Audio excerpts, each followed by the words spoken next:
You ready? Ready. Ladies and gentlemen, welcome back to the Daily Carry Podcast, episode 59 today. Excited to continue the conversation, and we are going to be talking about what pretty much everybody's talking about today. We're going to be talking about a lot of what's going on in Minnesota. There is a lot of heightened tension out there. There is a lot going on.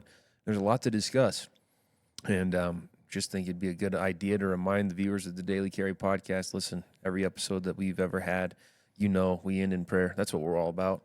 We're going to talk about what's going on in this world. We're going to talk about what it looks like, what potentials, what kind of deviations or paths or spins could be taken from what could happen. But at the same time, we know that at the end of every episode, at the end of every day, no matter what the news says, no matter what's going on in the world, our only hope is in Jesus Christ. Keep that in mind because that's all that matters. Amen. That's all that matters. But there is a lot of crazy stuff going on in Minnesota, and I think it's probably valid to say that there's a lot of cause for concern for a lot of folks out there. There is. For what's going on in this nation right now. Tensions are so high. I mean, this really, in all categories, it really seems that tensions are high enough to where some level of civil war is kind of a concern. Did you see the video in Dearborn? I think it was this past weekend, 50,000 people marching, except for straight up saying Allah Akbar. They were saying out loud in English, just give us the go sign, essentially. Oh, I didn't see that. Yeah. Huh. Yeah. I mean, it's weird how I've talked about this stuff for years. I've interviewed on a fair share of podcasts over the years talking about going all the way back to Beslan, Russia, 2004, everything that's happened here in Colorado. We're kind of the epicenter of crazy when it comes to a lot of these events, Columbine, Ford, Aurora Movie Theater Massacre, et cetera. The terrorist that everybody forgets about that was captured up in Aurora that had massive bomb-making materials inside his apartment complex, et cetera, et cetera, et cetera. You've always felt, I think, you could look around and go, something's coming. Something's coming. But now all of a sudden it feels like we've turned a corner. And the reason I can say it with a fair amount of confidence outside of just what you see in media is it's in every avenue and every walk of life. It's so like if you have a group, a special interest group, or somebody who's lobbying or doing something, they're going to get traction on their thing. What's happening right now is everybody's recognizing it. And it doesn't matter who you are, doesn't matter what you look like, doesn't matter the money. I said it a couple of podcasts ago here. We're getting to the tipping point. We're getting to critical mass. We're getting to a tinderbox moment. There's protests all over the country right now for this whole thing that happened in Minnesota. You got video evidence after video evidence. You got criminal histories that have come out. You got all this stuff that everybody can look at, and it's like they're looking right through it, right past it, and it doesn't mean anything because whatever their thing is going to be the thing that we're going to end at. And that's pretty scary because now the average everyday person is going, wait, no, the evidence is right in front of you. It's like what we said in the last podcast. It's like I could be outside and it's snowing and somebody's telling me it's sunny or vice versa because they're inside not looking. I feel like that's where we're speeding towards, and it doesn't feel like anybody's pumping the brakes right now. And there's a lot happening with this. In the book Wild at Heart, I just finished it actually yesterday. As part of this resilience challenge we're doing with a couple other men in the group here.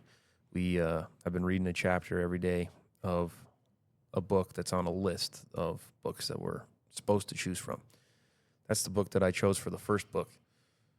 Got to figure out what I'm going to start reading today. I haven't figured that out yet. But in Wild at Heart, the author, John Eldridge, he talks about how we all, just as part of our nature, whenever we are falling short, whenever we are tempted, or whenever we are just living life because of a result of being imperfect, being of fallen nature, he talks about them like campfires. Yep. Talks about just these little campfires of this is just burning and it's natural for it to burn because we're fallen. We're not going to be perfect. But what the enemy does, what the devil does, is he comes in with gasoline and he just tries to dump it on that campfire of whatever the sin may be, whatever the falling short may be, tries to dump gasoline on it. And so the reason I'm saying that is because the comment you just now made, nobody pumping the brakes. Yeah, no, nobody's pumping the brakes. We see people dumping gasoline on this problem, on all these problems, the tension, the hate, the conflict, all of it. It's just gasoline. It's just pouring it. And you're seeing more hate. You're seeing more loud voices. You're seeing more people get up in arms. And it honestly seems like this was just the catalyst that they are taking advantage of. Mm-hmm. Because why is ICE in Minnesota in the first place, right? Right. Why are they there? They're investigating. There's a whole bunch of stuff that's been uncovered that continues to be uncovered. Comments that have been made is this is just the tip of the iceberg. I saw something yesterday of, I think they said $700 million in fraud that had been uncovered, which is still just the tip of the iceberg, something like that. And I mean, take that with a grain of salt. That's just a report that I saw. You don't really know what to believe anymore. You don't know what's true, what's not true until you've seen an entire long form video with all the facts and figures in front of you. And then even then, You're just the questioning mainstream AI. media still tries to make their spin and make it to where you want to question those videos. And of course, yeah, there's the AI component as well. But regardless, the tip of the iceberg on this fraud that is paid for by American citizens. Yeah. It's paid for by tax dollars. And ICE is there investigating, deporting criminals. They're there on orders. They are there to carry out their orders and their mission lawfully. And we have a tragedy happen. And could it have been avoided? 100%, all the way around. It could have been avoided. I think that the system doesn't want it to be avoided. I think that right now, the hate and the polarized nature between the parties in the country, they want this to kind of tension. They want something to just be up in arms about. They want something to riot about. They want something to, I mean, I don't know that there's any other better word to describe it other than they want something to go to war over. Yeah. And that's what we're seeing now. I mean, with Tim Walz saying he's ready to get the Minnesota National Guard to fight ICE, like, I don't know what all the logistics are behind that. I don't really know that there's very many National Guardsmen that would be willing to actually go against other federal, agents, because I mean the National Guard can be federalized. Am I right? Well, from a state level, he can control what happens with his portion of the Guard. But it's the danger in those statements. In that, I think. So there's a video out. I put it on my feed last night. Congressman Eli Crane, our buddy here on the show, one of my dearest friends in the world. He just eviscerated Tim Walz from the Congress floor. He's asking him a series of questions, and he just keeps looking at him. Essentially, he does it in body language, eyes, and he does it straight out in a chosen verbiage. But he's like, "What? Why do you lie? Like, you just lie. You just sit here and just lie. Like, everybody's looking at this stuff. We know it's happening, And he'd ask him a question, and Tim would start to do a political answer, and then Eli would go, "You know what? I'll just answer for you. You're not going to answer it. I'm going to use my 5 minutes. I'll ask the question and answer the question, since you're just going to sit there and play rubber stamp." And he just eviscerates the guy, and it's sad, funny, pathetic.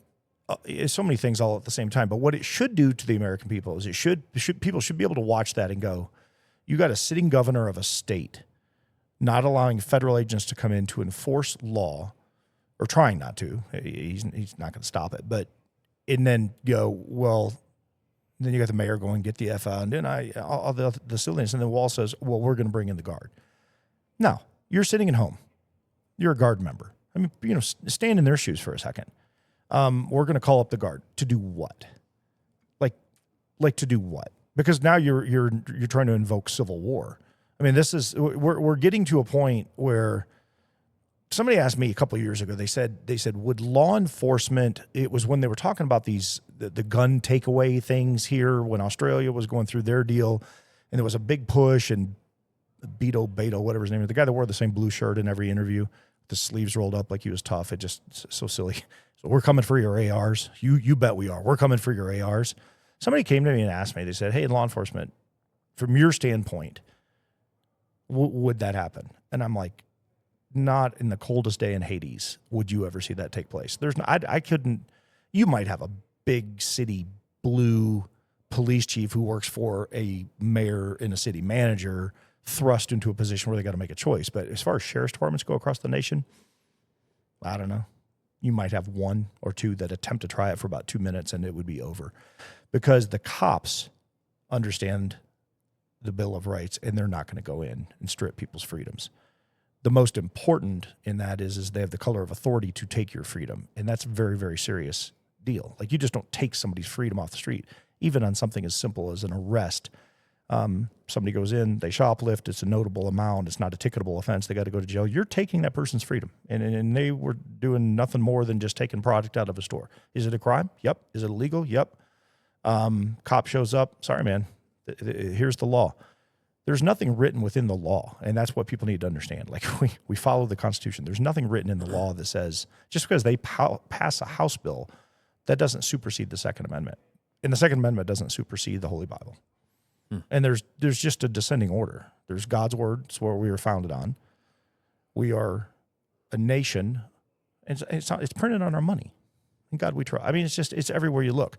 And people can fight against it all you want, but it starts with God. Then it goes to literally to the enforcement of law. We're called to follow man's law. Well, the Constitution is what we operate from. The Bill of Rights is what we operate from. So no, it's not happening. Nobody's coming and taking your guns. But what they will do is they'll invoke what you just said. They'll put and I personally, I'm not even sure half of this is happening in America. I've talked to enough people now that are on the front lines, some black ops investigation people, gray ghost people that are kind of steering the ship. The rudder of the ship is probably coming from China or Russia, funding. So these people out in the streets, the money, the end trail of the money is not ending here in America. That's where it's sourcing from. So they're creating our civil war and sitting back. Because think about it from China's perspective for a second. So you put in a mandate, one child, one family. You have a huge attrition problem coming in the next 5 to 8 years, where you're gonna essentially lose between 600 and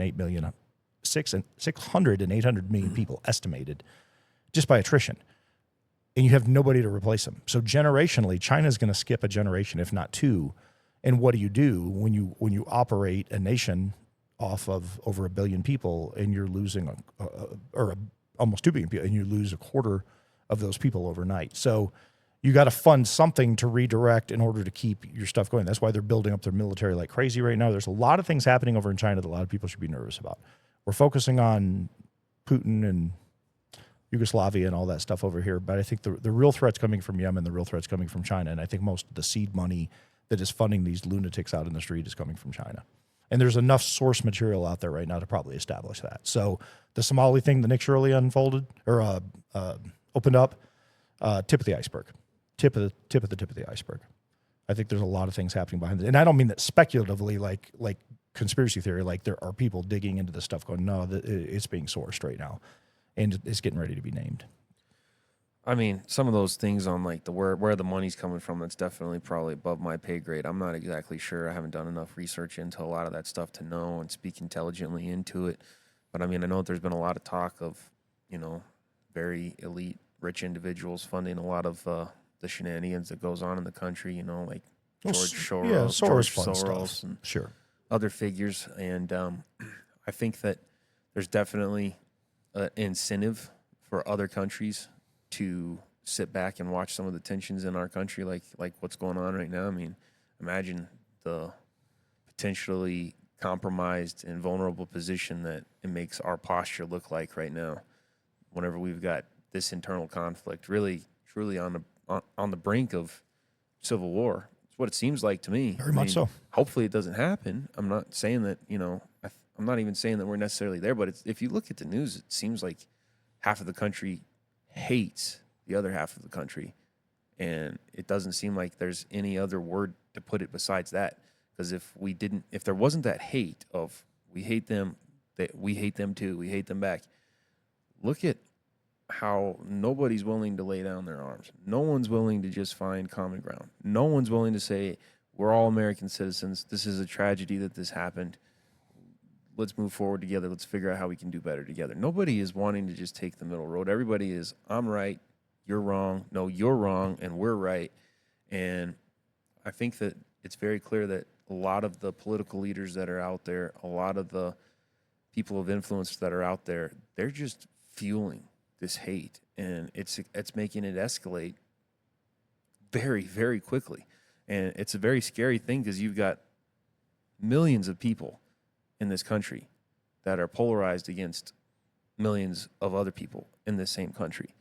And I mean, what are we supposed to do with that? How are we supposed to have peace and unity in a country whenever we've got political leaders that are just fueling this narrative of these are bad guys? We're living with enemies in our own country, and we need to literally fight against lawfully engaged in orders federal agents. We need to fight against these federal agents. It's like, okay, how are we supposed to navigate that? Right. When we've got half of the country that's like, okay, we just want to uncover fraud. We want criminals out of our country if they're not here legally. And then we've got another half of the country that says, no matter what you do, you are wrong, and we're going to fight you for it. Even with the evidence out there. What are we supposed to do? I mean, genuinely, what are we supposed to do? How are we supposed to have peace? How are we supposed to get along and unite and be a country as we're meant to be whenever we've got nothing but these leaders that are at the head of everything, that are just hating each other and leading everybody else to hate each other? So you've got, you bring up something it's such a good point. So how do we do it? What's interesting, we've talked about this a fair amount on the show. I've talked about this fairly in depth with some notable people of title in government. And one of the things that has been said to me repeatedly is there's a lot of things that happen. So there's a lot of black ops. There's a lot of things in the military that the average person would never see. Like my daughter on the ship that she's on, where she's at, all the stuff that we classified on the maneuvers and all that stuff has always been there. It's always been there. It goes on every single day. The average everyday American will never know, never have understanding. There's always been black ops sites in other countries, CIA operating. We all know this. We've seen Tom Clancy movies. We've seen Jason Bourne. We've seen these things that we relate to through Hollywood or through stories occasionally you hear, and then they kind of go away real quick. What was said to me by a handful of people, and we were kind of doing this roundtable Zoom call. This is probably 6 months ago. So before this thing kind of hit a little bit of the critical mass it's at now. And one of the things that was said at the table that everybody agreed with is the one thing you can't control is human emotion. So we can talk about all the ops. We can talk about all the strategies. We can talk about a lot of things that people know are happening. But once you dump human emotion into it, it just goes off the rail, because now it's all of a sudden it's decision by committee. And if it's mob-based committee, that decision's made for you automatically. And diffusing that thing's like trying to herd 1,000 wet cats at one time with a paper bag. You're just never going to do it. So one of the guys on the call brought up something that I had talked about on a podcast probably 7-8 years ago. He said, have you guys ever seen the movie Ants? And I knew right where he was going as soon as he said it, because it was the same analogy I used. And for those that haven't seen it, you have the grasshoppers that are few in number but rule the ants. And one of the grasshoppers has a line in the movie. He says, if the ants ever figure out how few of us there are and how many of them there are, we're in trouble. So we have to rule with an iron fist to keep them under control. And we use them as workhorses, and they get the job done for us. But the whole thing is there's an awakening by an ant amongst the millions of ants that go, wait a second, why are we doing this? And the pushback starts. So it's a great analogy out of a cartoon, because it's so true. And what's happening right now is you're seeing that unfold. So you got the 535 in DC, but you got 360 some million people in America, half of which don't pay taxes, live off of the government. The other half pay for everything. People are fed up. They're fed up. They're fed up. They're fed up. Somebody said to me the other day, when you're on your podcast, one of the things they appreciate, and he sent me this long, lengthy write-up on it. He goes, one of the things I appreciate is you point out the problem, but you're not necessarily fanning the flames. You're not afraid to talk about it, but you come back with a solution. The hard part in this is the solution, you and I both know, sits in that book right there, that leather-bound book. Amen. How do you convince 5 million people who are losing their minds right now and lunacy out in the streets to pick up a book when you can't even show them a video of something that's been authenticated, it's true, you see it, and it doesn't fit their narrative, and they're going to burn down the city. So you have two things happening right now that are very interesting. I watched it yesterday. Did you see the U-Haul truck go drive through the Iranian marching deal. I don't know how many people were hurt or injured. I didn't dig into it. I just saw the truck going down the street and I saw him hitting people. Don't know the end result to it. Flipped over to a different video in Iran. Are you watching what's going on there? Mm-hmm. You got women going out into the streets, taking off burqas and saying, we're not doing this anymore. So what's crazy is in Iran, they're going for the very freedoms that we got. Here in America, we're trying to capitalize on their ideology. It's almost like we're doing a paradigm shift. Like we're in a paradox. It's like we're flipping core beliefs to a point between countries. One of which operates under Muslim overthrow, Sharia law. The stuff's been going on there for generations. And you got people walk out in the street by the hundreds of thousands going, enough. And here you got people walking on the streets going by the hundreds of thousands going, we want war. And it's like, I want to, my solution is if I could magically sprinkle pixie dust on it, I'd send everybody here that's standing in the street doing their thing over to Iran for a month and let them go scream. Just go in the streets over there and scream, see how it works out for you. We'll live stream it, cause I'm obviously being cynical and joking about it, but at the end, like, I kind of feel like we have to get to a point of something that's going to be the wake-up call. Because if the truth isn't the wake-up call and the facts aren't the wake-up call and you're not willing to invest in yourself to be a better person for the guy next to you, and you're just going to go out and create chaos, and it's funded chaos, regardless of where the funding is coming from. To your point, how do you slow it down when it's emotion-based? You don't. It reminds me of the meme that's going around there. Martial artists, you'll know it well. Whenever you see somebody who's done something a little soft or whatever, says, send to Dagestan, 2-3 years, forget. Yeah, well, I guess Michael Richardson's meme is send to Iran for a month. Yeah. I mean, it's like, I was watching, did you see the dude who's, there's so many of these videos out here, but this one just popped up, I think it was yesterday, maybe the day before. Guy's walking, he's carrying an American flag, guy gets in his ear with a bullhorn and keeps screaming, I'm screaming. And he's like, hey, stay away. And he's doing as much as he can to get away from the guy. And the guy he's right on him, pursuing. He's right in his face. And finally the guy touches him and pushes him and grabs his flag.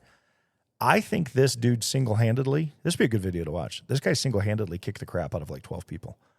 He's like, you know what? And because they all jumped him, right? So the first guy, he kind of pushed him away, and then the fight was on. Well, he starts doing some slips. He starts doing a little bit of parry action going on, and the next thing you know, you just see these dudes like dominoes just go donk. He's just knocking them out one after another, and they're slowly starting to get back up and trying to. Definitely want to see that. What is this? What is this called? How do I look this up? I don't know. Dude with American flag knocking everybody out. It was on one of my reels, and it popped up, and I was like, oh, this is great. And it starts on a street, and then it ends up over in some grass, like a median type thing. And you see, it's just one person after another is coming at him, and he's just dropping them. And I hate to say, I mean, it's funny because these people don't know how to fight, and we've talked. We could go on so many rabbit trails today. We got to keep this short, just jam. But it is absolutely hilarious to watch this video because this is ultimately what's coming down to. Now, here's the danger in it. And I'm laughing because all these guys are getting knocked out by one dude. It was like 1 on 12, and he's just cleaning house. But the scary part in that is the average person doesn't know how to fight like that. And the average person, you're going to get cornered. You're going to get boxed in. I'm pretty sure I found it. Is this what you're talking about? Yeah, that's okay, it. All yeah. right. I'm going to pause it. I'm going to put it on the screen. Yeah, it's funny. Sorry to interrupt your thought. Go ahead. No, I'm just saying the average person, I mean, we walked out this morning, right, to go next door to get our drink. Mm-hmm. And a lady coming, looking at the back end of my truck, reading it, tactical training. She was like, I gotta try some of that. I'm doing CrossFit, but I want to do that. I loved it to stop and talk to her. She's like probably 70-year-old gal. We are heading in a world where people are trying to wake up and recognize this stuff. And this video is the average person could not handle themselves this way. Oh, with the bullhorn? Yeah, he just won't leave him alone, dude. And this is, we talked about this also. I do not understand. Like this right here, there's no cops around. I do not understand why cops are not charging harassment. Like this is harassment. This isn't free speech. This is a crime. In Colorado, 18-9-111. Oh, he just goes to town. Watch there's this. the first slug. There's number there's 2. Another one. There's number 3. There's number 4. Wow. Here comes number 5. Oh. and this guy drops hard. So he's totally out of the deal. Here comes the guy back in. He's still got rocked on the first one. And this ends here in a second because they look at that. Boom. That's the guy that started it. He flat KO'd that kid. Dude. And he's fighting. The thing I loved about it is he's throwing southpaw, and then he's slipping and he's dropping back and he's throwing right-handed bombs. You can tell he knows what He's doing. a fighter. And mean, what I loved about it is he was trying to walk away. He didn't go up and start the fight because I saw this from a different angle. And the kid with the bullhorn was antagonizing other people earlier. This guy just happened to became his focus all of a sudden. Dude, if you've got a purple umbrella and you got a red bullhorn, Yeah. I'm immediately questioning. Yeah. Yeah. Profiling is a real thing. Yeah. He dropped that first guy hard. Well, though. no, this is the same guy. Yeah. This guy gets dropped twice. That's the best part about this video. So here comes the first one. Boom. Oh, with an uppercut. And he's hurt, right? Yeah. And then he's dumb enough to get back up 45 seconds later and come back over, and he really gets KO'd the second time. Man. There's another angle on this thing that goes further, and he actually grabs, at one point, he takes down three guys. Yeah, there's the red jacket guy. He had the purple umbrella. Yeah, he threw it. He's mad. He's coming over to make his point. Watch him just go stiff here. All right, look. That's how you know you have no idea what you're doing. You walk up to a dude with your hands down at your waist. Yeah. What are you doing? You already got knocked out once. What? I mean, I could just watch that all day long. That is. It's wildly entertaining, and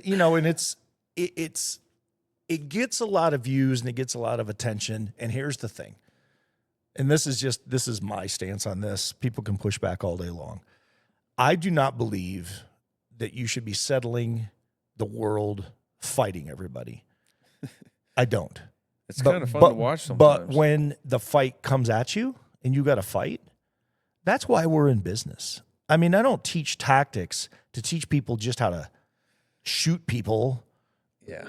I mean, I brought a new build in today, right? I've thrown three of them together in the last 2 weeks since you and I chatted.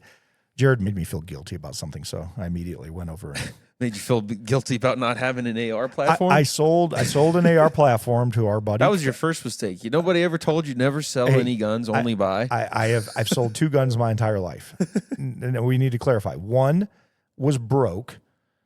Didn't have anything to do with me. Had to do with a car chase. Got run over in the car chase. It bent the frame on it.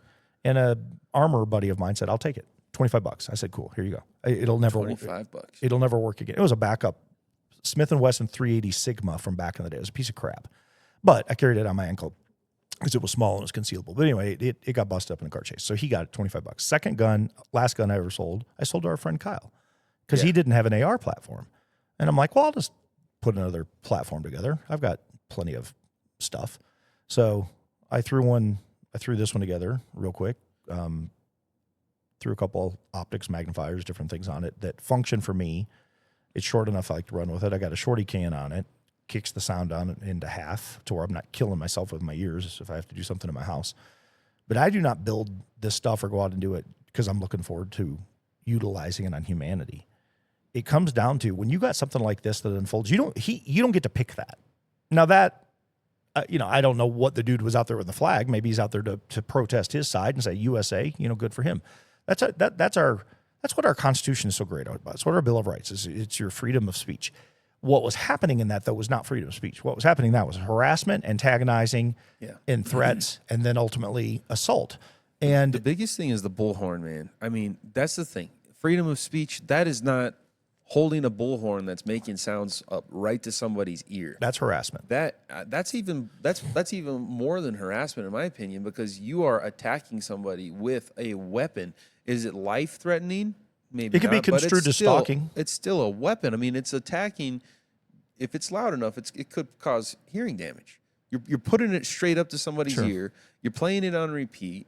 That is attacking somebody with a weapon. Now, is it lethal force? No, but it is attacking somebody. It could be construed as stalking under the stalking statute. And there's because most people think of stalking as creepy dude chasing girl, and that would be true. But stalking actually encompasses much more than that. Harassment starts, elevates to stalking. The bottom line is it's definitively menacing. Like there's no argument in that. And the bullhorn can be used as a weapon because basically anything can be used as a weapon. I can pick up a screwdriver, a brick, a rock, a gun, a knife. We get tunnel vision. We think that's the bad thing. Yeah, no, and people don't realize we need. This right here. I mean, Mel Gibson made it famous. We gotta call you a lethal weapon. Yeah. Did you see what Tom DeBlas posted the No. other day? It was so funny. He said, if I ever ran for any political office, what I would immediately try to implement is passing a law that was called the talk get hit.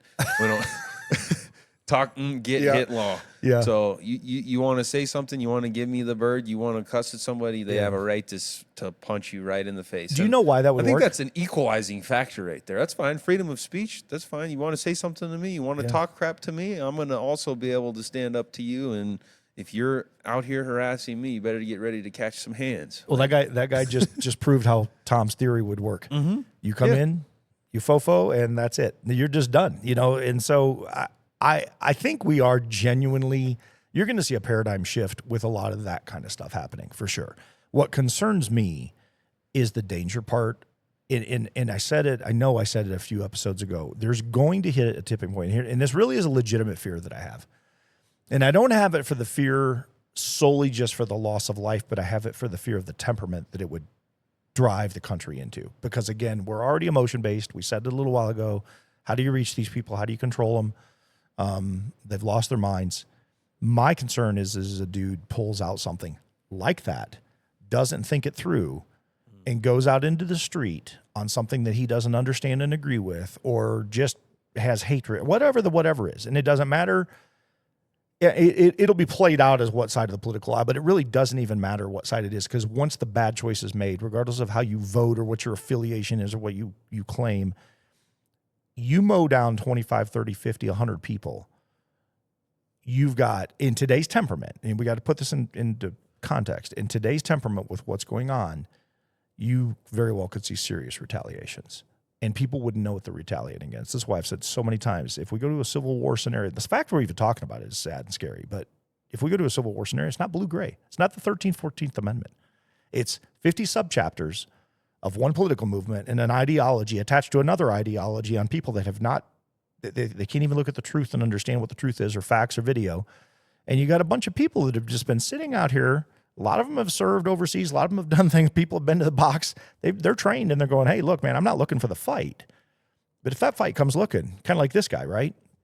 What option do you have? Stand there and get kicked by 12 people? Or you start knocking teeth into the back of their heads? And Tom's point is valid, and it may even be needed at some point. But my concern is that somebody's going to come out and just open fire. And I don't mean like the horrific tragedy in Vegas where the guy sat up there and shot people like they were in a fishbowl. I still don't even understand that. That's just evil. But the temperament now is more fight. That was just defenselessness. That was where people were just standing there going to a concert and the guy just carries out evil. This is different. This is me versus you, and it's going sideways. And I can tell you, when I'm sitting here, I mean, the first thing I said to Jana yesterday when we were talking, I said, I need you to be as cautious as we always talk about. And, we do a little bit of our own situational awareness. We're not a bunch of weirdos and looking over our shoulder everywhere we go. But I did say, I need you to go to a different DEFCON level now. Uh-huh. You got to bring it up. That is wisdom. And that's what everybody that's listening should absolutely heed to from this podcast episode. We're not telling you to just be out there operating out of fear, but I think that for everybody, there's definitely a level of caution to be operating in right now, because what's going on in Minnesota is not that far from wherever state you're in. We're talking about here in America. There are people that are literally calling for violence, and not only calling for it, but actually starting it. There's a church right now, Jared. We could pull this up. There's a church right now that is teaching training to liberals in the church on how to go out and protest and start riots. What? It was all over the internet yesterday. There's video of them. They've brought people in. They wear these blue vests, and they had all of these people. They were showing them how to get up into people's faces. And I don't know if it was affiliated back to the church. It seemed like it was, from what I read and saw, that the church was essentially sponsoring how to go out and stand against ICE on behalf of, and it'll be notable because they're all wearing blue vests. They look like Lowe's, not Lowe's, I shouldn't have said Lowe's, but they look like what they would wear there.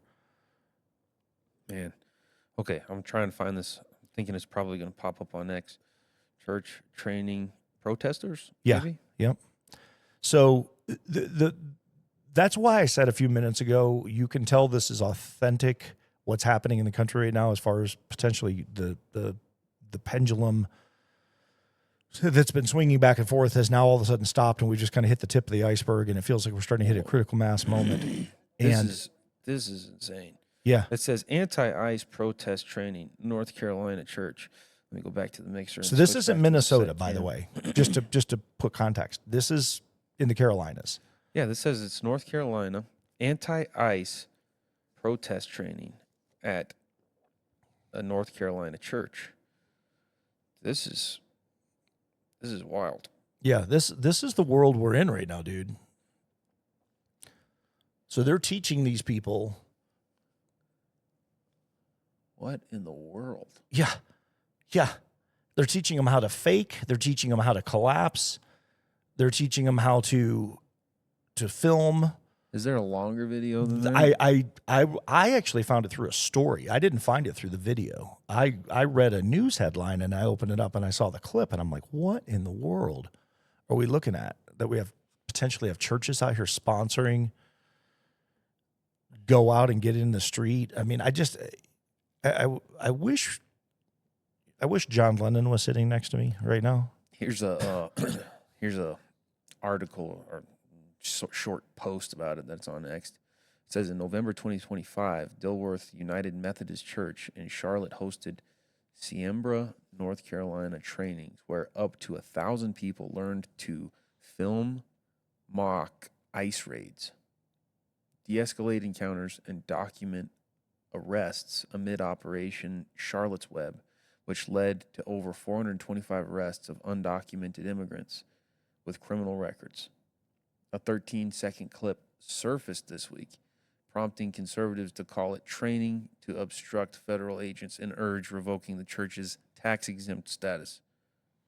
Supporters see it as legal know-your-rights education, protected by the First Amendment for filming in public, amid broader tensions over deportations in Trump's second term. So obviously, you see, that was kind of a little bit of a more diplomatic explanation of both sides of the story here. But yeah, no doubt, training as to how to protest ICE pretty much safely is kind of the gist of what I'm getting. Yeah, I would, if I was the feds, I'd definitely take their tax exempt status away. I'd love to have I've got a handful of buddies that are spec up guys over in the Carolinas that I've worked with. Well, in the hundreds. I might send a couple up there just to visit the security team in the church and see what they're all about. Because that's just nuts. I mean, come into the church and scream and learn how to film and antagonize while using your First Amendment right, and we're going to sponsor it as the church. Yeah, these people have lost their minds. They're clearly teaching them how to film. They're teaching them, get your phone out. Let's make this as public as possible. Yeah. And you're talking about that Operation Charlotte's Web, and they're just trying to get criminals off the street. I mean, that's what it was talking about, is deporting criminals. I mean, why? Why are people protesting that? And I mean, dude, we say why, but I mean. So I go back to what we talked about in the last episode when I said, imagine if it was your house and people were coming over your fence into your yard, into your house. Mm-hmm. How would you react? It's so easy to go into a street and call it public and go, look at me. Yeah. I'm a social justice warrior. And then go home, turn on your whatever thing you're watching or movie or your social media crap and download your junk and go, look how tough I was. And I just envisioned that same person that just did that sitting there, just literally just sitting in their house. And all of a sudden, bam, the front door gets kicked in. And there's 3 dudes standing there that you've never seen in your life. And they look like they've got intent to kill in their eyes. And now all of a sudden, you're in a terrifying situation. They start an assault. They start robbing. They start whatever. Who's the first person you want to call? The police. That you just stood out there It's like I can't understand people's disconnect on that. Like we literally have municipal, county, state, federal law enforcement that protect, and they've been doing it since the beginning of this country in some capacity. And we've evolved into, I would rather have the criminal because I feel good about this thing. I'd rather have this thing that I don't understand, and I'm going to argue this thing, and regardless of the facts, right up until it's them. Did you see that criminal that killed another person in New York City that had like all kinds of charges? I'm pretty sure that Tom just posted about him too. I just recently came across that. I'll try to pull that up too. But there's also these videos that are out there where you can go and watch these YouTubers interviewing people about immigration. Hey, what do you think about deportation? What do you think about these criminals? Oh, no, everybody should be welcome here. Okay, well, what if, do you own a house? Mm-hmm. Oh, yeah, I own a house. Yep. What if we brought maybe 1, 2, 3 of these people to come live with you? You take care of them. Yeah. They're like, oh, no. Not me. Okay, the hypocrisy's at an all-time high. It's like, okay, yeah, no, not us. Somebody else can do it, though. Well, if they just come here legally, do it the right way, and then get into a program that's legal and not come here illegally with already having a criminal record and already making ruckus in this country. We don't want more crime in our country. You wouldn't want it in your house, so why would you want it in your country? Why would you want it to where it's potentially risking your family, risking your day, to where you might encounter these people on the streets? It might not be your home, but it could very well be your home. They could break into your home. It's just, it makes zero sense. But it's volatile now, though, right? So every point you just made, spot on. You just said the video, I think it was in the Hamptons or one of those places, the video of the 70-year-old woman who had made, it's Thanksgiving. Everybody deserves to have a place to go. And I'm sitting back going, well, that's a good start. I like that. That's a good speech. And so therefore, all of us should open up our homes and invite people that have come over the border into our homes. And to your point, a YouTuber shows up with 3 of his buddies and they're all Hispanic. Mm-hmm. He knocks on the door. She answers the door. He says, hey, I saw your video online. These 3 guys are here and they want to come in and they want to, whether they can stay with you or not, would you be willing just to feed them Thanksgiving dinner? And she says, no, slams the door in their face. And you go, wait a second, 24 hours ago, this is what you were saying. And it's funny to watch, but in the end, it's not funny because it really is. I think it's a much deeper problem. That's why I said I'd love to have. I said John Lennon earlier. I guess John Lennon would be applicable because he was all about love in the 70s. I meant Jordan Peterson. I don't know why John Lennon popped in my head. I'd love to have Jordan Peterson here explaining the depth from a psychological standpoint as a PhD as to why people think but don't do that. And it evolved from an older lady saying, hey, we should invite everybody. Cool, that's great. I love that message, actually. That's great. Jane and I, every Thanksgiving, always have somebody new at the house. But when it came time to perform, right, like, oh, no, not me, to your point, well, take that and escalate it to warfare in the streets on something that you're antagonizing, that you believe in, air quotes, I believe in this thing, it's a big deal, right up until it happens to you. And Tom makes a good point. Tom DeBlas makes a good point. It would be the say something, get punched in the face reaction. I'll pull that up if it's on his Instagram here too. But I pulled this up because he posted this 5 days ago. And it's just great. I mean, obviously there's been coverage of several incidents like this. But here we have another person stabbed to death by a criminal. And the headline here, devoted dad savagely stabbed to death in New York City while on the way home from work or on the way to work. So this guy, 20 prior arrests and was walking free. The guy who stabs this dad. He had 20 prior arrests and was walking free. Imagine that. A career criminal, more than 20 prior arrests, stabbed a devoted father to death while this father was just walking to work in the Bronx. And for what? For what? For what? And you know who's to blame in that? The voter, the judge, the DA, basically everybody that ever touched this guy's life. Because we could talk about upbringing and we could talk about, I mean, maybe he didn't have a dad and maybe he had a rough deal. Maybe he grew up wherever he grew up, and it just made life hard on him. I've watched a lot of people, but that's a choice thing, right? Like that's a personal choice thing. You can't blame your environment for everything. I had bad things happen to me as a kid. I didn't redo them. I didn't become what happened to me. So I don't buy that nonsense. But at the end of the day, I personally always go back to the end result is the voters typically don't educate themselves enough to know what judges they're putting in office, but the judges have way too much power. And in that particular case, 20 arrests, too many plea deals, too many releases. Yeah. Judge has we need to turn a corner where there is, and you would see this end tomorrow nationwide. I'll stand on it. We'll talk about when Victor Marx comes on. This is one of the questions I actually want to ask him, so I'll put it out there right now. What would you think, and whether or not he would have the power to do as governor, but what would you think about if governors had from a punitive standpoint? So if a crime was committed, the judge lets the person go, there was substantial evidence, but you're like, you know what? You didn't really mean to kill that person. You didn't really mean to drink and drive. And you go drink and drive again, you kill somebody else. I think that the judges should be allowed to be sued. $1 million per case. And you would eradicate this problem almost overnight. Judges would stop this hand slap crap. And we'd be building supermaxes. We'd be putting people to work in the middle of Kansas building supermaxes. I mean, we got a pretty nice one here in Colorado. We've got 3 of them down in Florence. I'm just saying we should get after it and start building supermaxes right now. But I do believe that is a big cure to the problem. Punitive lawsuit. I could ask Grant Vanderjagt, the attorney here. He's great about this stuff. Just say, hey, what do you think? Because I genuinely believe in my heart of hearts that would solve significant problems. When the judge becomes culpable and he knows he can have blood on his hands or she can have blood on his hands, and you do that, we should be able to go back after you. No more immunity. Yeah. Same with cops. It's the same. It's the same principle. Yeah. You go out and you do something that is against that law, you could be charged criminally by that. They do it. They do it all the time. Yeah. Why is a judge different?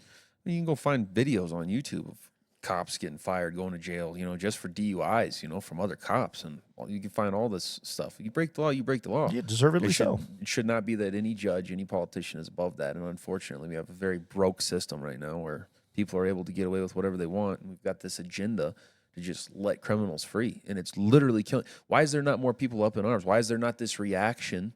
I'm not calling for violence, so let me be very, very clear. Well, why is there not this media coverage whenever a criminal in New York City, a few days ago, stabs to death this working father on his way to work?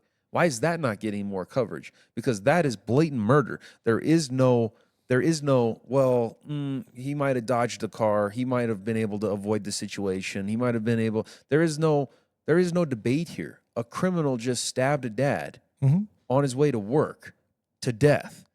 Why is that not getting more coverage? Why are people not talking about that? But they want to talk about the ICE agent that was in this situation with this person who was trying to, lack of the right word, trying to inhibit this officer and this entire squad of officers from being able to just traverse the road and do their job.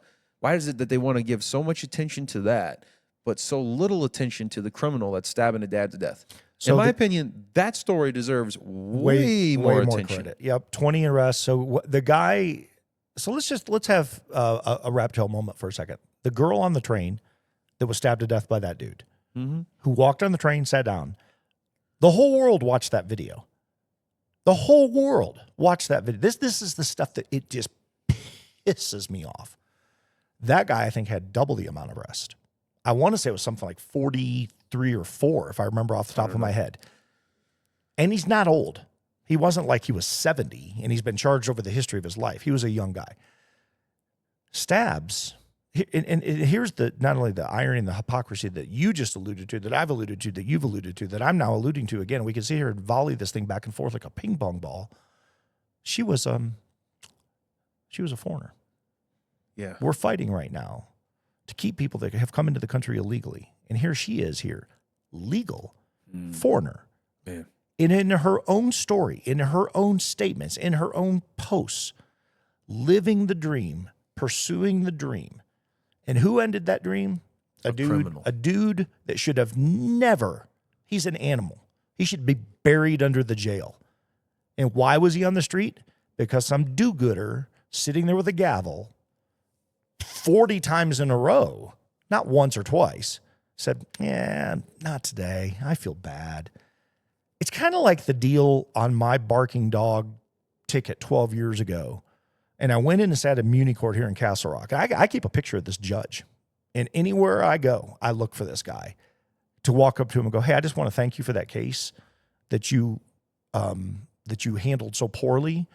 And I just want to remind you that there's taxpaying citizens out here that remember these things. Barking dog, I go in, municipal court, and my dog was barking. Like, I would have pled guilty to it. We were gone for the day. The dog, it was a basset hound, and we had a basset hound that he could figure out a way to nudge the back door open. God bless him. He was a genius. And he liked to lay out in the sun. Well, we had a neighbor across the street. The short of the long, she didn't have dogs. She antagonized all the neighbors that had dogs, and she'd run around filming them. She was a Karen. She was a full-blown Karen. We come home, animal control's at my house, cops are at my house. Hey, got to write you a ticket. She showed us a video of your dog barking nonstop for 5 minutes. And I'm like, my dog's never barked nonstop at anything for 5 minutes. What are you talking about? Well, you see him in the video looking straight down at my dog going, burr, burr, burr, burr, burr. Well, she's standing over the fence, taunting him. Tell you that to tell you this. We go into court. They ran all the traffic tickets before us. I don't remember the number, but I can tell you it was in the 20s. They pled every single moving violation down to a defective vehicle. 20-some cases in a row. Same judge. Hey, if we'll turn this into a defective vehicle instead of a 4 because we don't want to affect your record. We don't want to impact this. So, number one complaint, Darren Weekly, sheriff said, traffic. Number one complaint in Douglas County. It's the number one complaint practically in any law enforcement agency. Everybody complains about traffic. Get a complaint, send the cop out in the neighborhood, write the ticket. It's authentic. Double the speed limit, school zones, yada, yada, yada, on and on and on. Person shows up for court. You know what we're going to do? We're going to say it was okay, defective vehicle. First of all, the vehicle wasn't defective. It was your choice. It was your choice. So Jane and I are sitting here waiting for our turn. 20-some cases go by, defective vehicle across the board. We walk up. They call our case. We walk up. I haven't said a word. Jane hasn't said a word. And the judge went from a posture where he was all laid back like, yeah, defective vehicle today. He all of a sudden does this. Sits up, moves the microphone forward, looks over at me. He says, I just want you to know before this case starts, I had a neighbor with a barking dog that drove me crazy for 20 years. The fine is anywhere from $90 to $1,000, and I'm already leaning towards $1,000 before this case starts because this is an annoyance I can't stand. And I went, what? That was the first word out of my mouth was what? Those are the people sitting on the benches. And we're talking a Muni court, like a Muni court, a nothing judge. Yeah. You're deciding tiny little things. You release 20-some people, which cost the taxpayer money when the cop has to go out and sit in there and run the radar, write the ticket, take his time on it could be a day off to come into court to testify, and you're pleading these things out to a defective vehicle, which isn't even a thing, by the way. That's just not even a thing. There's no such thing as just a defective vehicle. And they've been doing it forever and a day. The sheriff sat right here and said it. He said it because I don't like it. He goes, but it's the way it is, but it needs to change. So did you get a fine for $1,000? I got a $250 fine for a barking dog after I presented evidence of my neighbor who saw her over taunting the dog. I mean, the judge literally admitted his bias right out of the gate. I mean, if you do that, you have to think that there's got to be some level of accountability where this judge just admitted he's not even going to treat you fairly. I told the judge when we walked out of the courtroom, I looked back, the parting shot that I gave was, I said, this was handled so poorly. There was such a bias in walking in here. I said, I'm going to take, and I took my phone, took a screenshot of him. I said, I'm going to keep this picture. And if I ever see you, I'm going to thank you every single time for your lack of courage to do the right thing and to stand on the to stand on the bench and be fair. And he said, are you threatening me? And I said, you're not even smart enough to understand that wasn't a threat. That is me telling you as a taxpaying citizen, I'm literally going to, every time I see you, I'm going to thank you. I'm going to thank you. I don't like the way you handled it. It's called freedom of speech. And I'm sorry that you don't understand that. And I was so mad. And the funny thing is I've been shot. I've been in deadly force situations multiple times. I don't know how many people. I've lost partners. I have never been more infuriated in a law enforcement matter in my life than that case. That took me to a level of ticked off. Walked in with bias, walked out with punishment on something, and I had evidentiary value that she was sitting there challenging and taunting my dogs. And on a side note, I had 2 other dogs that got sick for a very expensive vet bill. The vet was pretty much, at that point, convinced that they had been poisoned. Man. And we have no proof, so I can't go back to the lady, but I had 2 other neighbors that had the exact same problem happen. So we have 3 different yards. And then when the lady went away, suddenly no issues with any of the dogs anymore when she moved. So, that kind of stuff, it's real life, man. It happens. Like, it impacted my wife. It impacted my kids. It's my daughter's dog. Yeah. Ticked me off. I go in, former law enforcement. I'm retired. I'm thinking, oh, fair trial. And you come out swinging a hammer at me after I just watch you let everybody go. And that is, I've said this so many times, I think that people are starting to cotton onto this stuff. And they're waking up and they're going, wait, what? Yeah. Like, that shouldn't happen. No, it shouldn't, but it does. And the sheriff sat right here and said, he goes, I would love to change that. We can pull the episode back up. I think his exact words is, yeah, I don't like it. And it makes me mad, but it happens, and it happens all the time.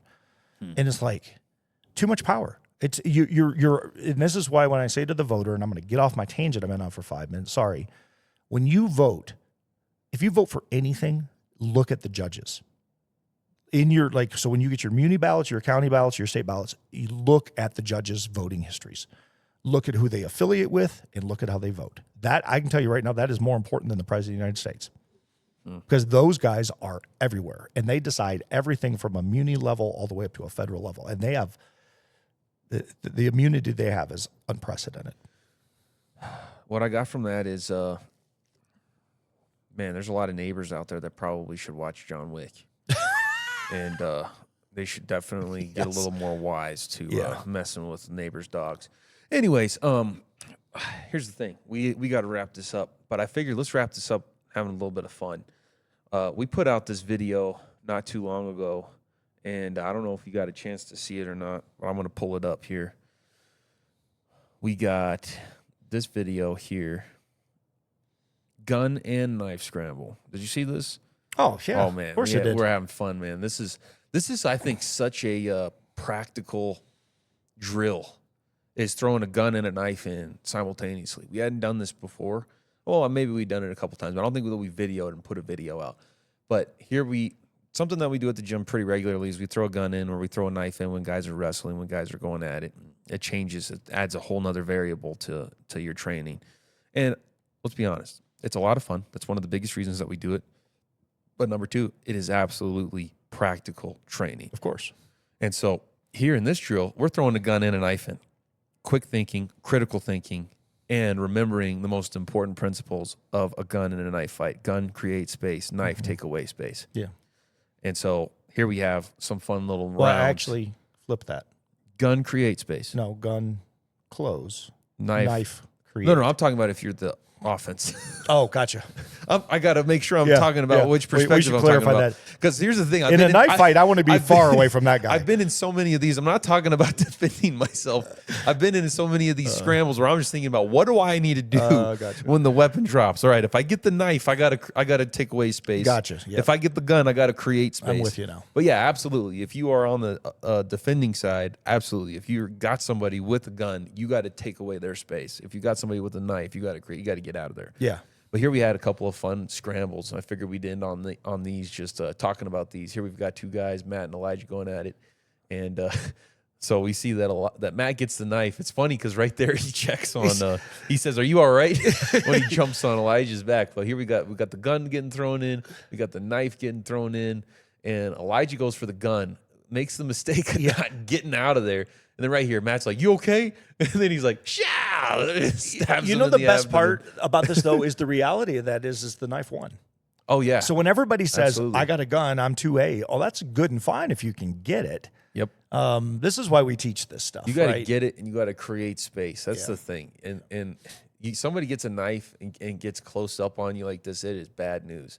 But here we have the second round, throwing a knife, throwing a gun, and this time there's a little bit more of a scramble. The magazine comes out of the gun, and it just flies across the mat somehow. I don't even know how that happened. And then here we've got the scramble for the knife. And you see Matt looking at the gun, thinking about maybe, do I pivot? Yeah. And then they just keep scrambling over the knife, and they definitely have some cut up fingers here, no doubt. Well, are they using the turn tactical gun? Yeah, that's the pit You're viper. definitely going to get cut. Boom, boom, boom, boom, boom. And then there so we have good. it. So that's just a fun note to be able to close this out on, just talking about some tactics there and talking about some preparation. we're living in some uncertain and some scary times. There's no doubt about that. There's a lot going on in the world, but I think if we could continue to just encourage people, number one, get in the good book, get in the Holy Bible. That is our saving grace. That is all that matters in this world. Get in that book, spend time with Jesus, and aside from that, get in a gym, get in some training program. Yeah. And here's the thing. Take it somewhat seriously, but at the same time, find somewhere where you can have a good environment, a good community around you, where you're able to have some fun with this kind of stuff. Whenever we're throwing guns and knives in and we're training, we're having so much fun. Yeah. And I think that's so important. Are we getting prepared? Are we actually taking the training seriously? Yes, but we're also taking an approach to it where we enjoy it. We build camaraderie around it. We build community around it. And we genuinely enjoy it. I think there's something to be said about that that's important as well. You don't want to just get into this environment where guys are just trying to act like everybody's a Navy SEAL, trying to act like everybody's just out in their own battleground. Listen, we do that in the men's group, but in a very specific way that is not flesh and blood. Right. We don't wrestle against that. This is spiritual warfare. And in the men's group, we really lean into and dig into a more serious tone. But whenever it comes to training, with weapons, with jiu-jitsu, we have fun. We take it seriously. There'll be times and there'll be rounds where we go after it, and you won't hear so many laughs. You'll hear some grunts. You'll see some sweat hitting the floor, and that's good too. But at the same time, we're building this community where we know we got each other's backs. We're having fun with this training, but we're also preparing each other. If we ever need some of these skills, we're going to be ready as we can be. So I think that there's something to be said about just being well-rounded and making sure that you're balanced in a lot of these things. Because as much as the world is fallen and is crazy right now, we also need to be able to lean into Jesus, but we also need to be able to lean into some humor, lean into enjoying life as best we can in these dark times that we're living in right now. And there's no better way to do that besides building a good community around you. Yeah. So I think that's well said. Balance was a key takeaway word there. I think that's huge. Get your mind right, get your health right, get your heart right, surround yourself with good people, have accountability, work out, stay strong, stay in the Word. You're going to balance out much better. Though I'm glad you ended on a fun, lighthearted note. The serious element of that, though, is if somebody ever does pull a knife on you, create space. If you're on the defensive side, you do not want to be in a knife fight with somebody. As far as a gun, if you feel comfortable, close space at all costs, because 1,700 feet a second, 20 feet, I'd much rather be 3 feet away and try to be able to handle it. But that's a whole different training episode. We do have, should we make the announcement for Thursday? yeah, Thursday. So 2 days from now, this is episode 59, episode 60, we will have what I would love to say is going to be our next governor. Victor Marx will be here. The next governor of Colorado, Victor Marx, episode 60, coming out Thursday. Yep. So stay tuned, and we're excited for that conversation with Victor and excited for that episode. Hopefully we do a good job of maximizing Victor's time here with us on the Daily Carry podcast. We would ask all of our supporters, all those that are out there listening, please help us get the word out on this next episode. We want to make sure that this one gets shared more than any other episode that we've ever had so far. Why? Because we believe that Victor very well could win the race for governor here in Colorado, and it could affect very positive change here in Colorado, but also across the entire nation if some things are done right, which we believe will be done right. So Victor Marx coming in. We're excited for that conversation and excited for that episode and excited for the potential good things that episode can do. So. Yep. Yeah. The only nerves I have is I want to make sure that I do it well, because he's going to be able to walk in the park, and the thing that I want people to see is not only the answers and all the, but I want them to see the man of conviction. This guy, the more I dig into him, the more I've researched, the more time I've spent watching, just listening to what he says. I don't know how anybody can look at this guy and not think this is it. This is it. Yeah. So excited, big time. You and me both, man. I'm really excited for that episode. Hopefully you and me both do a good job. Yeah. Listeners we out there. We can't suck. Listeners out there, maybe say a prayer for us, say a prayer for the next episode. Hopefully we do a good job interviewing Victor Marx and giving him the platform that we have here, and doing our part to try to help get the word out of his race. So it is your episode to close out, sir. Am I odd? I'm odd. You are now. I am odd. We flipped it. Well, I'm certainly odd. So, all right. Father God, what a great opportunity to come together with Jared today, talk about really serious issues in our country. able to joke a little bit and have some fun today too. I think that's important to have that balance. We don't want to be stuck in the doom and gloom, and we don't want to be overly hyper-focused on things just because it's bad. But we also know that we are called to hate evil, love the person. And right now we're seeing a lot of evil. We're seeing a lot of bad things out there, and you could just feel it. It's everywhere. It's like it's just cutting the air. So my prayer for our citizens, my fellow man, is just ease our hearts, let people find salvation in word, trust in you, and know that the battle is not flesh, but should it become, know how to defend themselves. So grateful for this opportunity. Looking forward to Thursday when we'll have Victor here. I ask that you would be with Jared and I. Just allow us to speak, use your guidance and words with him, because he's a man of conviction and faith as we are, and just allow the world to see that we're all unified in this fight. It's in your son's name I pray. Amen. Amen. All right. Till next time. Till next. I carry a gun 'cause